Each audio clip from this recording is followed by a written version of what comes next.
Glória a Deus. Pode se sentar, meu querido, por favor. Você é muito bem-vindo nesse lugar, já falamos isso. Quem chegou depois, bem-vindo. Deus abençoe você, guarde o seu coração nesse lugar seguro. Leve o seu coração para conhecer os segredos do Senhor, a grandeza do Senhor nessa noite, em nome de Jesus. Nós vamos prosseguir, os adolescentes estão saindo, os pré-adolescentes, para uma ministração lá para o coração deles, com a linguagem deles. Nós louvamos o Senhor por isso. E nós vamos fazer duas coisas agora. Abrir a Bíblia, Números capítulo 16. Você vai caminhar comigo, Números capítulo 16, parte do texto que estamos lendo nessa semana. Depois Mateus capítulo 7. Nós vamos ler primeiro texto. Depois o irmão Juarez virá aqui e vai orar pela ministração da palavra, pela igreja, para que o segredo do Senhor venha aos nossos corações. O irmão Juarez é presbítero na igreja. E depois nós vamos ouvir mais uma canção muito linda, um especial, e ministrar a palavra do Senhor uns aos outros em nome de Jesus. Amém? Então vamos lá. Números capítulo 16. Irmão Juarez, você já caminha para cá, por favor. E se prepara, leia perto de mim aqui o texto. Leia comigo aqui. Em seguida você vai orar ao Senhor, para que a palavra do Senhor seja aplicada de uma maneira especial nos nossos corações nessa noite. Números 16. Corá, filho de Izar, neto de Coate, bisneto de Levi, reuniu Datã e Abirão, filhos de Eliabe, e On, filho de Pelete, todos da tribo de Ruben. E eles se insurgiram contra Moisés. Com eles estavam 250 israelitas, líderes bem conhecidos na comunidade, que haviam sido nomeados membros do concílio. Eles se ajuntaram contra Moisés e Arão, e eles disseram: basta, a assembleia toda é santa, cada um deles é santo, e o Senhor está no meio deles. Então, por que vocês se colocam acima da assembleia do Senhor? Vamos orar?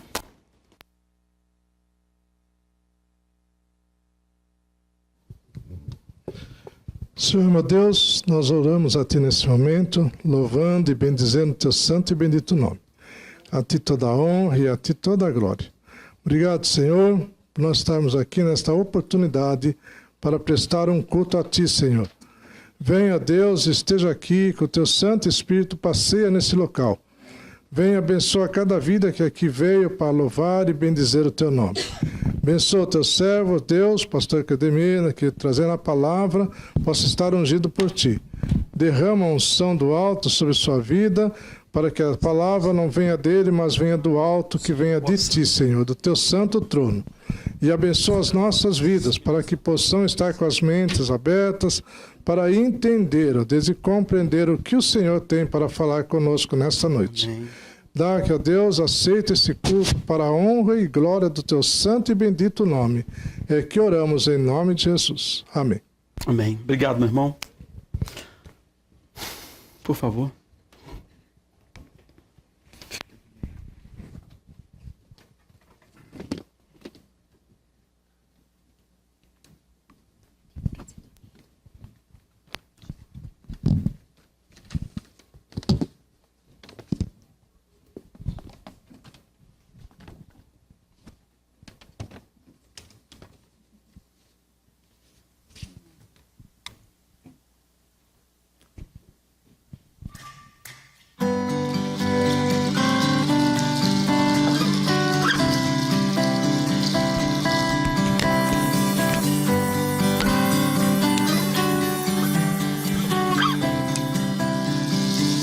Nas profundezas do mar, depois que o sol se esconde, os meus pecados carrega pra longe de mim.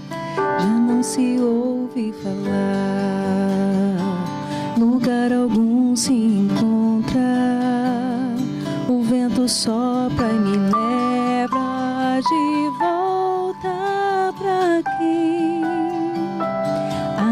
guarda o que sou,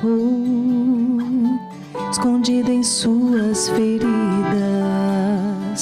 não para mostrar que fui longe, mas para lembrar que não há limites, para ensinar o que é o amor, pois sendo eu culpado, tomou minha sentença sobre si e me salvou. Isso é amor, que estando eu perdido, desceu até o abismo pra me achar e me levar de volta pra casa. Depois que o sol se esconde, os meus pecados carrega pra longe de mim. Já não se ouve falar, lugar algum se encontra. O vento sopra e me leva de volta pra quem ainda guarda o que sou, escondido em suas feridas, não pra mostrar que foi longe, mas pra lembrar que não há limites pra ensinar o que é o amor, pois sendo eu culpado, tomou minha sentença sobre si e me salvou. Isso é amor, que estando eu perdido, desceu até o abismo pra me achar e me levar. Isso é amor,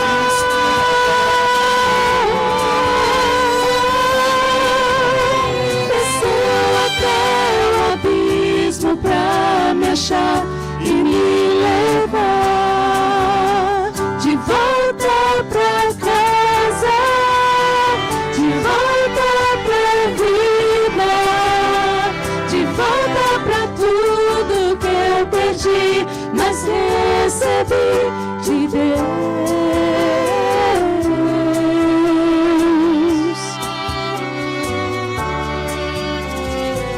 Isso é amor, pois sendo eu culpado, tomou minha sentença sobre si e me salvou. Isso é amor, que estando eu perdido, desceu até o abismo pra me achar e me levar de volta pra casa.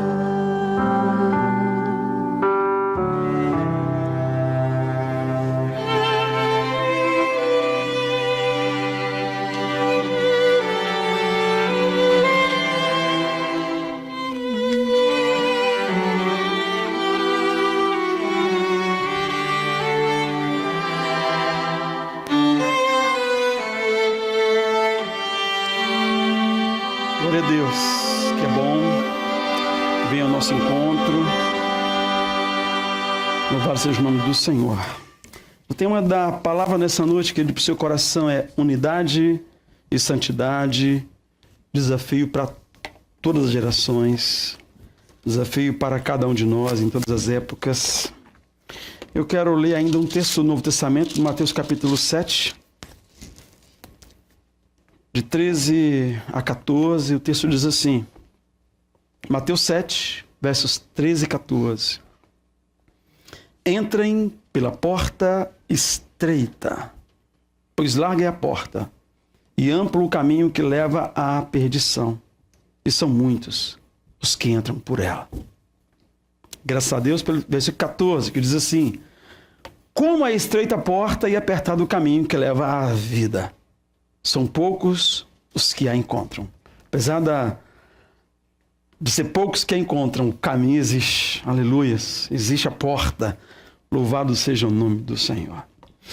Nós lemos o texto lá de Números capítulo 16, que é um texto riquíssimo, é um texto extremamente emocionante, é um texto que gera temor no nosso coração, fala de um problema que houve no arraial de Israel, a rebelião de Corá, Datã e Abirão. E nós vamos assim acompanhando o povo de Israel na leitura bíblica. E essa leitura bíblica nos traz aqui para dois grandes desafios: santidade e unidade. Bom, santidade no sentido de conhecer Deus Santo que os convidou, que os convocou, que os tirou do Egito, que os levaria para uma terra que emana leite e mel. E isso é um desafio, conhecer esse Deus e testemunhar dele e de alguma forma, como espelho, refletir da sua santidade. Então Deus vem como um forte, com poder, marcando aquela nação, arrancando do Egito, de tal forma que todos souberam que o Deus de Israel, poderoso, também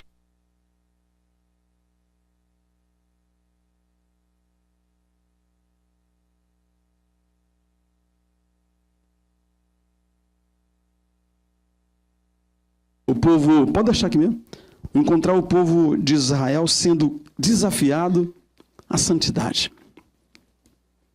Levítico é aquele livro em que, a princípio, você fala assim, mas que livro difícil de ler.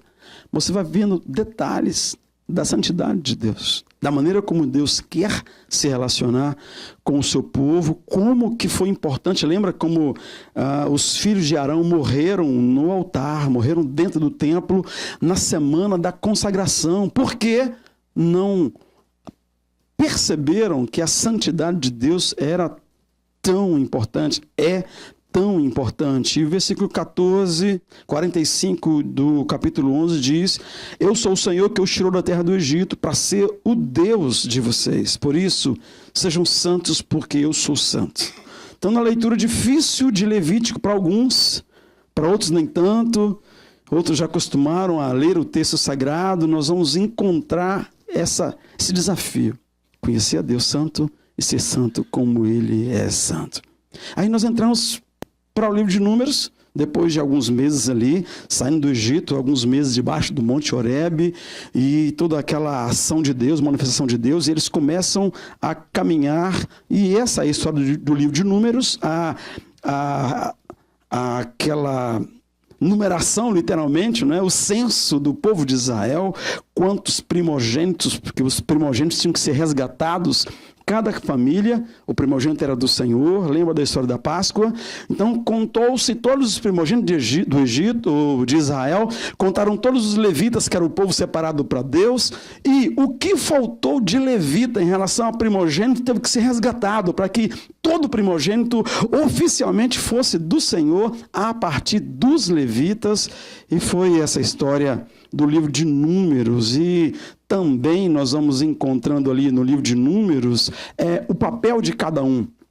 Qual o papel dos coatitas, dos meraritas? Qual o papel dos gersonitas enquanto levitas? Qual o papel dos filhos de Arão? Qual o papel de Arão? Qual o papel de cada chefe de tribo, de cada chefe de 10, daquela grande divisão que foi feita lá atrás?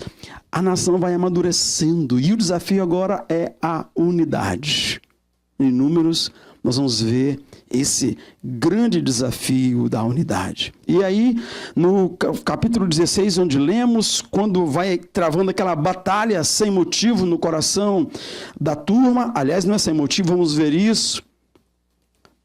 Moisés chama Coate, aquele homem que estava liderando aquela dificuldade tão grande da unidade no povo, e fala: ouça-me, levitas, não lhes é suficiente que o Deus lhes tenha separado do restante da comunidade de Israel, os tenha trazido para junto de si a fim de realizarem o trabalho do tabernáculo do Senhor e para estarem preparados para servir a comunidade? Não é bastante o papel que Deus te deu dentro de tudo isso para que vocês quebrem a unidade no meio do povo de Deus, para que vocês levantem-se dessa maneira. E aí nós conhecemos o final da história e nós vemos a facilidade de comparar o povo de Israel com a igreja do Senhor em todas as épocas. Vai para o Novo Testamento, você vai ver os mesmos desafios. Vai para qualquer igreja, em qualquer época, os mesmos desafios. Desafios que são levados para nossas famílias. Enfrentamos os mesmos desafios dentro de casa. Nós vemos de vez em quando um menino levantar assim e falar assim: mas por que você é que manda em mim? Por que o pai é que manda no filho? E isso é natural, isso acontece exatamente quando nós estamos em algumas situações difíceis de deserto na nossa vida. E aí, queridos, essa cidade que nós amamos muito, Montreal, essa cidade tem testemunhado muitos casamentos fracassados, porque no deserto vem a crise, falta a santidade, a unidade dificulta, e aí coate discute o papel dele, o papel do outro, e nessa discussão as coisas se perdem, e essa questão é muito séria. E aí, queridos, o povo de Israel tinha o desafio da fé. Lembra? O pai da fé, Abraão, foi chamado da sua terra para uma terra que ele não sabia onde que era, nem como é que se daria, e eles vieram, como vocês vieram para cá, como nós viemos para cá, como a igreja foi chamada para fora do mundo, trazida para a presença de Deus, para a presença do Deus Santo, devolvida para o mundo para continuar a ser santa. E essa é a grande questão. De ser igreja nesse lugar, em qualquer lugar do mundo, ser igreja, ser família de Deus em qualquer lugar do mundo, porque é um desafio de fé. Tem coisa que você não vê, você acredita, você sabe, porque Deus falou que seria melhor assim, você vai caminhar por aí. E vem o desafio da santidade, porque Deus é santo. E vem o desafio da unidade, porque nós precisamos de caminhar juntos para testemunhar o que Deus está fazendo para nossas vidas, e passa pelo desafio da obediência, porque isso tudo tem a ver com testemunhar do poder de Deus. A igreja é a mesma coisa. A igreja foi chamada, a igreja tem que ser santa. O texto de Levítico é repetido em 1 Pedro: sede santo, porque eu sou santo. Vós sois raça eleita, sacerdócio real, povo de Deus adquirido, para anunciar as grandezas daquele que vos chamou das trevas para a sua maravilhosa luz. Esse é o desafio. E aí vem o desafio da unidade. Todo tempo nós temos esse desafio, em qualquer circunstância, em qualquer família, em qualquer igreja. E passa pela obediência por causa do testemunho. A mesma coisa de Israel e a igreja. Nós somos Israel de Deus na realidade. E eu me lembrei de uma antiga fábula, a fábula dos porcos espinhos na era glacial. Você conhece? Alguns de vocês conhecem? Mas tem muito a ver com a gente, né? Nesse lugar aqui tão frio e que a gente entende um pouquinho disso. Essa fábula para mim fazia pouca diferença quando eu li pela primeira vez, há alguns, 15 anos atrás. Mas ela fala que não era muito fria, dessas grandes mudanças aí, naquelas épocas antigas do mundo. Muitas raças de animais estavam sendo extintos por causa do frio. Mas os porcos espinhos, por serem mais fortes, por terem o couro mais rígido e por terem exatamente aquela extensãozinha, né, que são os espinhos, eles sobreviveram um pouco mais, mas ainda assim o frio piorou e eles iam morrer. O instinto os fez se aproximarem. E eles perceberam que o calor que o outro tinha para ele fazia com que ele suportasse aquele frio terrível daquela tempestade que eles estavam vivendo.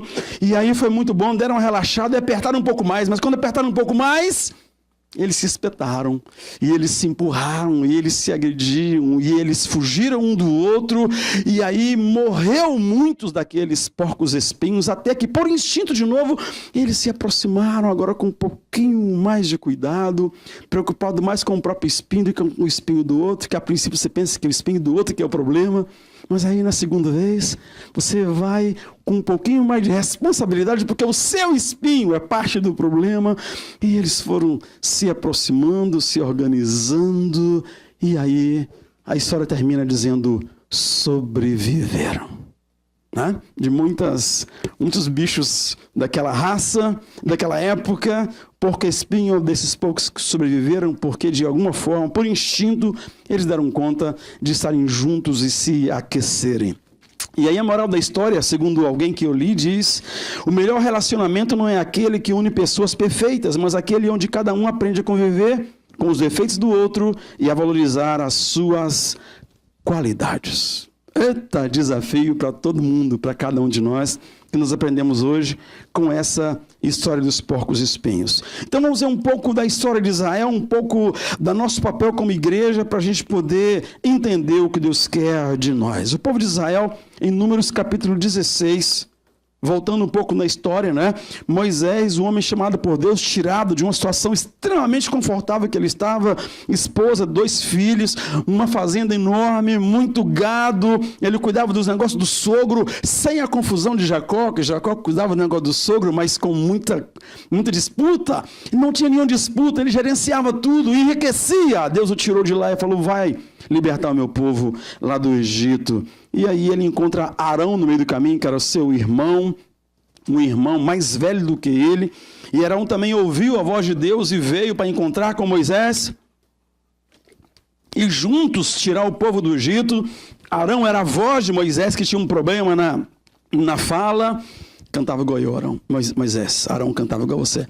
E aí a coisa segue. Arão é o sacerdote, mediador entre Deus e os homens, e toda a sua família é separada para isso, e ele perde os filhos nos primeiros dias daquele projeto todo. E tem também Josué e Caleb, que no capítulo 13, 12, 13, 14, aquela experiência trágica que muda a história da nação. Já estamos 2 anos caminhando no deserto e chegamos na fronteira da terra prometida. E aí 12 espias entraram na terra. 10 voltaram dizendo: olha, ele tinha razão, a terra é boa demais, mana, leite e mel, mas tem gigante. E a sensação que eu tive é que nós somos gafanhotos. Eles vão pisar em nós. Eles vão massacrar. Nós seremos humilhados, derrotados, moídos nessa terra. Deus nos trouxe para cá para nos humilhar. 10 pessoas falaram isso. 2, Josué e Caleb disseram: a terra mana leite e mel. Tudo que Deus falou é verdade. E nós só chegamos até aqui porque Deus nos trouxe. Ele que nos trouxe até aqui nos levará até lá, nos dará a terra. E nós os venceremos e nós os pisaremos como quem pisa em gafanhoto. Mas o povo se uniu em torno da mentira, ou em torno da falta de fé daqueles 10 espias. E o texto fala que eles tiveram que voltar para o deserto. E eles voltaram para o caminho onde vieram, para o caminho do Mar Vermelho. E aí eles passaram 38 anos rodando. O que aconteceu depois de 2 anos? Até aqueles 2 anos eles tinham um desafio, eles tinham motivação, eles tinham algo que eles buscavam. Eles chegaram ali, passaram ali, nada aconteceu, eles se perderam, uma baita crise existencial, porque faltou fé. E a culpa veio no coração de cada um daqueles líderes. E a culpa veio no coração daquela turma, e eles começaram a murmurar uns dos outros, contra os outros, e de alguma forma, nesse momento, eu quero saber de quem é a culpa. E a culpa era de Moisés ou de Arão. Durante 10 vezes eles murmuraram e a culpa era ou de Moisés ou de Arão. E sempre foi uma grande confusão, porque ao invés de cada um assumir e enquanto nação se humilhar diante do Senhor, aquele povo estava buscando quem era o culpado. É como se o espinho fosse só do outro porco. E aí o texto fala que Coré, Datã, Abirão e On, um outro sujeito que a gente quase não fala dele, mas Coré da tribo de Levi. Coré é um dos filhos, né, de Levi, um dos parentes de Arão, com Datã e Abirão, que eram da tribo de Ruben, e o irmão mais velho, e aí ele exige para si algumas coisas, e eles se levantam contra Moisés, e foi uma coisa terrível, queridos. O final nem interessa aqui, porque nós queremos desafiar-nos à unidade. Em Mateus capítulo 7, em Mateus capítulo 7, de 13 a 14, nós encontramos o desafio da igreja. Porque a igreja caminha em paralelo, e o texto do Velho Testamento e o texto do povo de Israel é um tipo da igreja. E as escolhas que fizeram o povo de Israel é um tipo de escolhas que nós podemos fazer. Você e eu somos desafiados agora como igreja, e esse texto fala do início dessa igreja. Entrem pela porta, pois larga é a porta e amplo o caminho que leva à perdição, e são muitos os que entram por ela.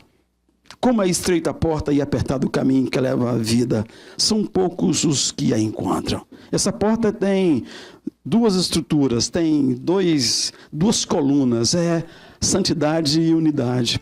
E se entra por essa porta exatamente em função do que Jesus fez. Jesus é a porta. Jesus, que é a porta, quando você passa por ele, você vai receber de Deus um carimbo. Você é santo. Você é povo de Deus. Você é de Deus. Você foi feito filho de Deus. A todos quanto receberam deles o poder de se tornarem filhos de Deus, saber os que creem no seu nome. É como os filhos de Israel. Passando pelo Mar Vermelho, eles eram agora filhos de Deus. Eram os filhos de Israel, eram os filhos de Abraão, mas agora era a nação do Deus vivo. Agora foram batizados nas águas do Mar Vermelho e não tem como voltar atrás, apesar de que o coração deles muitas vezes pediu para voltar atrás. E nós encontramos então a igreja tendo Jesus como porta, Jesus como direção, e o povo de Israel tendo o Mar Vermelho como marca. Agora eles são o povo de Deus, nós somos filhos de Deus, nós somos santos de Deus, mas depois nós temos que caminhar. O texto fala que o caminho é estreito. O caminho, nós temos que esfregar um no outro. Nós temos que suportar nossos espinhos. Nossos espinhos vão aparecer no caminho, não tem jeito. Eles vão aparecer. Não dá para ficar distante, né? É como um casal, é como uma família. Vai aparecer. A gente consegue até muitas vezes, durante muitos anos de namoro, esconder um tanto de coisa, mas aparece um dia, aparece depois. Você vai saber lá na casa do primo uma história que você nunca ouviu falar. Você? Ela foi para o Brasil, passou lá 28 dias sem eu, alguns dias na minha casa, não sei o que ela ouviu lá. Porque primo costuma lembrar algumas coisas desnecessárias. E eu sei que com o tempo não dá para esconder. O caminho é estreito. A igreja é chamada à santificação diária. Seguir a paz com todos e a santificação sem a qual ninguém verá o Senhor. Então são esteios desse caminho, esteio dessa porta, a paz com todos, a unidade e a santificação sem a qual ninguém verá o Senhor. Então, se para a igreja é santificação diária, para Israel, essa parte de santificação, de crescimento, foi o deserto. Que 2 anos depois, para Deus, eles podiam entrar e conquistar a terra. Para Deus, segundo a leitura de Josué e Caleb, estava tudo pronto, era só entrar. Era só mais milagre. 40 anos depois, 38 anos depois, eles chegaram lá e a terra era a mesma. A terra, o primeiro desafio foi uma grande muralha em Jericó, que ou Deus fazia o que queria fazer 38 anos antes, ou eles não entrariam. Eles só entraram porque Deus abriu o Rio Jordão e porque Deus jogou por terra as muralhas de Jericó, senão eles jamais entrariam. O caminho estreito que eles passaram no deserto, para entender isso, às vezes pode durar uma vida inteira ou pode durar muito pouco tempo e você seguir conquistando para a glória de Deus. Ontem foi muito legal, no encontro de homens, nós vimos um testemunho de um moço recém-convertido que está nos ensinando de novo o valor da oração. E um jovem maduro contando das histórias dele, e um senhor muito maduro falando do fruto. Um homem frutífero, um homem que se realiza em agradar a Deus. Foi uma tarde muito abençoada ontem, e nós vimos exatamente esse início da santidade, o caminho de santidade, e aquele senhor dizendo que no final sempre vai valer a pena, qualquer que seja o que você viveu, se viveu em Deus, porque o alvo O destino é vida abundante, glorificação. Um dia seremos glorificados com Cristo, um dia como Ele é, nós teremos a mente que Ele tem, estaremos com Ele face a face. O povo de Israel tinha a terra prometida como alvo, como visão, mas eles não entenderam que era muito mais do que um pedaço de terra, era a confiança em Deus, a dependência de Deus, o dia a dia de um Deus que cuida, que sempre cuidou deles. E isso que eu quero convidar você para estarmos nesse mês de oração por maturidade, que a maturidade traga a nós santidade, que a maturidade traga a nós unidade, e a unidade passa por um início, a maturidade, a unidade, a santidade tem um processo, e ela nos leva a um destino muito, muito, muito especial na presença do Senhor. Eu quero que você experimente isso em nome de Jesus. Isaías tem uma metáfora. Eu quero encerrar trazendo para você. Isaías capítulo 1, versículo 18, fala que ainda que seus pecados sejam como a escarlate, o texto diz, embora seus pecados sejam vermelhos como a escarlate, eles tornarão brancos como a neve. Embora sejam rubros como a púrpura, eles se tornarão como a branca lã. Nessa caminhada, depois que você passa por essa porta, depois que você segue com o Senhor, muita coisa linda vai acontecendo na sua vida. E uma delas é, como eu disse, um carimbão, uma coisa que Deus faz imediatamente, fez na sua vida e fez na minha vida. Porque quando o texto fala da neve, você já viu a neve esse ano, um tanto, né? Você já viu a neve vindo do céu sobre a sua cabeça. O Senhor faz dos meus pecados, dos seus pecados, brancos como a branca neve que vem dos céus, simplesmente vem dos céus. Por outro lado, ele fala de pecado, ele fala de coisas em nós que vão se transformar também como a branca lã. Pensa nisso. A neve vem de fora, mas a lã, pensa na ovelha, a lã vem de dentro, das mudanças, da transformação na vida desse animalzinho, e ele vai produzir a lã. Então, o que Deus quer fazer em você, em mim, como igreja, é algo que Ele já fez, que vem dos céus, como a branca neve, mas algo que vem de dentro, da transformação, da mudança, de um espinho que deixa de ferir e passa a coçar, passa a abençoar. Características que Deus vai mudando e nos levam realmente a ser para o outro fonte de calor. Nós somos luz para as nações, somos igreja e somos luz para as nações. Isso é santidade, isso é unidade, isso é maturidade. É isso que Deus tem para você e para mim. Então, unidade e santidade, brancos como a neve, porque Deus já fez, a cruz já aconteceu, Jesus já morreu, o preço já foi pago.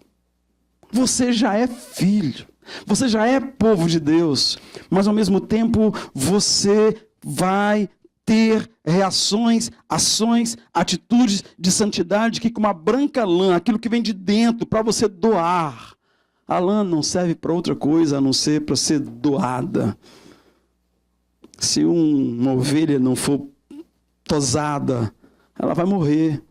Porque Deus produz em você coisas para que você sirva, para que você doe, para que você abençoe. A santidade e a unidade são geradores de bênção para outros que vão se aproximando de nós. Quem está morrendo de frio e chega num lugar desse, tão caloroso, tão gostoso, com gente tão abençoadora, com gente que doa sem medo de doar, que abraça sem restrição, sem nenhuma intenção má, essas pessoas são abençoadas. Pessoas que veem casais firmes, firmados no Senhor, sustentados no Senhor, confiando no Senhor, filhos crescendo na bênção do Senhor, as pessoas são abençoadas. Santidade e unidade, o que Deus faz de fora para dentro, trazendo dos céus, o que Deus faz de dentro para fora, a partir de você, é para abençoar. Nós somos assim, abençoadores, luz para as nações. Eu disse para os líderes na sexta-feira que os líderes não têm que ser mais santos ou mais unidos do que a igreja. Assim como os pais não têm que ser mais santos do que os filhos. Sabia disso? Os pastores não têm que ser mais santos do que os membros da igreja. Nós temos que ser santo primeiro, não mais santo. Porque o padrão de santidade é o mesmo para todo mundo. O que Deus tem para mim, tem para você. Enquanto pai, você não tem que ser mais santo do que ninguém. Você tem que ser santo. E o seu filho vai ser santo. Seja santo primeiro. É minha responsabilidade. É sua responsabilidade como pai, como marido, como macho que é macho. Macho que é macho é santo antes da mulher e dos filhos. Macho que é macho abre espaço para a unidade. A turma recém-chegada foi o tema do encontro de ontem, né? Macho que é macho, ora, lidera e educa. Muito bem, faz primeiro. É como o professor. O professor não sabe mais que é o aluno. O professor sabe primeiro que é o aluno. E depois que o aluno sabe, quantos alunos de música são melhores que você hoje? Nenhum? Muitos, eu espero que sejam muitos. Porque o meu filho, em muitas coisas, já é muito melhor do que eu. Muito melhor do que eu. Muitas coisas. Minha filha, nossa filha, esses dias eu estava conversando com ela. E aí, fim de semana? Vai beijar muito, né, menina? A minha namorada agora falou, pai, a gente não se beija. Nós temos um acordo diante do Senhor. Os meninos são melhor que a gente. Tantão. Graças a Deus por isso. Você não tem que ser mais santo que ninguém. Você tem que ser santo. Você não tem capacidade de gerar unidade mais do que ninguém. Você tem que gerar unidade. Você tem que gerar calor. Eu tenho que gerar calor primeiro. Primeiro. Quem quiser ser o maior, seja o servo de todos. Louvado seja o nome do Senhor. Querido, nós não somos porco-espinho. Não encontra essa metáfora na Bíblia. Na Bíblia nós somos ovelha. Nós somos calorosos por natureza. Nós somos fáceis de estar em grupo por natureza. E nós somos o corpo santo de Cristo, pensando na metáfora do Novo Testamento. Existem circunstâncias entre nós, enquanto casal, enquanto irmãos, enquanto amigos, enquanto imigrantes. Muitas circunstâncias, queridos, em que é muito difícil as coisas. Como Coré, Datã, Abirão, caçando o culpado, e encontraram Moisés e Arão 10 vezes e murmuraram contra Deus 10 vezes. Nós temos escolhas para fazer. Ou a gente vai, como porco-espinho, se espalhar, ou como porco-espinho se ajuntar até virar ovelha. Até o espinho ter sensação de lã. Até o contato ser alguma coisa que protege outra. É a escolha que fazemos. Ou morrer no frio, se fôssemos porcos espinhos. Mas não somos filhos de Deus. Seremos pelo Senhor guiados, cuidados. Ele fala, o Senhor é meu pastor e nada me faltará. E o pastor hoje usa uma vara e um cajado. E ele puxa para cá, ele empurra para lá. Porque nós somos dele, pertencemos a ele. Nós temos que aprender, que amadurecer em santidade e fé. Porque isso depende da nossa sobrevivência. Depende disso a nossa sobrevivência. E aí eu termino dizendo que família e igreja nunca perfeitos, mas eternos aprendizes do Espírito Santo, para que unidade na relação com o outro e santidade, por causa da relação com Deus, sejam dia após dia aprendidos para a glória do Senhor. Santidade na relação com Deus e unidade na relação com o corpo dele seja nosso alvo, nosso foco, nossa caminhada, em nome de Jesus. Fica de pé comigo, por favor.